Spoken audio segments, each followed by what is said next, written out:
युट्यूबवर राहण्यापेक्षा ना किंवा खूप सेवकांना फॉलो करण्यापेक्षा ना ख्रिस्ताला फॉलो करा. आमेन.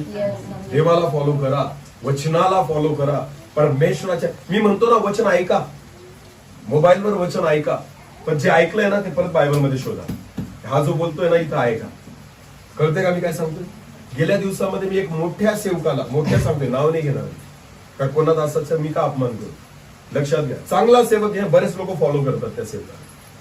त्या सेवकाने एक स्टेटमेंट दिलं ज्यावेळेस तो मी एक मला क्लिप ऐकवली एका जणाने, मी ऐकली ती.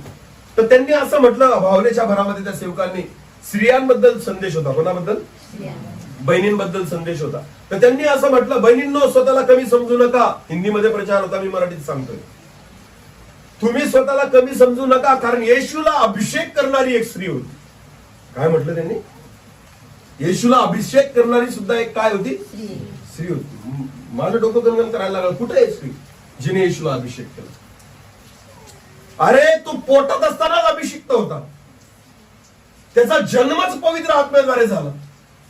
कोणत्या स्त्रीने अभिषेक केला? त्यांचं म्हणणं काय होतं? ज्या मरियेने येशूच्या डोक्यावर तेल ओतलं ना, त्याच्याबद्दल बोलत होते ते. ज्या मरियेने सुगंधी तेल येशू ख्रिस्ताच्या डोक्यावर ओतलं ना, त्याबद्दल तो दास म्हणत होता की हे काय, येशू ख्रिस्ताला अभिषेक करणारी सुद्धा काय होती? नाही, चुकीचं शिक्षण देऊ नका. अरे तो योहान म्हणतो, तुझ्या पायतनाचे बंद सोडण्याची माझी लायकी नाही. मरिया करेल का त्याला अभिषेक? नाही. मला सांगा ना, योहान ज्याचा जन्म आत्म्याने, जो पोटात असताना आत्म्याने भरलेला होता, तो योहान म्हणतो, प्रभू तुझ्या हातून मी बाप्तिस्मा घ्यावा. असं असताना तू म्हणतो की मी तुझ्या हातून बाप्तिस्मा, मी तुला बाप्तिस्मा देऊ? तुझ्या पाय तनाचे बंद सोडण्याची सुद्धा माझी योग्यता नाही. आणि तो सेवक म्हणतो की एका स्त्रीने येशू ख्रिस्ताला काय केला? अभिषेक केला. म्हणून स्त्रियांना स्वतःला कमी समजू चुकीचं, खोटं शिक्षण आहे. ऐकलं अनेक स्त्रियांनी.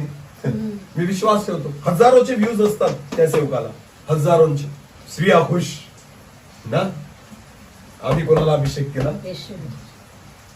गैरसमजेत राहू नका, त्याला कोणीच अभिषेक करू शकत. तो ऑलरेडी देवाने अभिषेक करूनच पाठवलेला. हालेलुया.